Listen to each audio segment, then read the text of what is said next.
এই আকিব, এই ঘর থেকে বেরিয়ে আয়।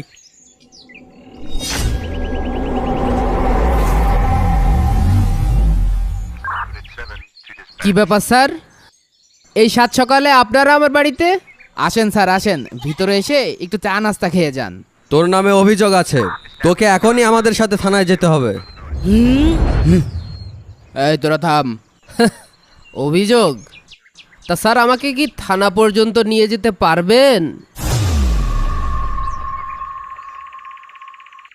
তুই কি আমাকে চ্যালেঞ্জ করছিস? তোর মতো 2-4টে মস্তানকে আমি প্রতিদিন থানায় নিয়ে তবা পড়াই। এই চল থানায় চল। আস্তে স্যার, কলারটা ছেড়ে কথা বলেন। কিরে, তোর এত বড় সাহস, তুই থানার এসআই স্যারের সাথে চোখ গরম করে কথা বলছিস?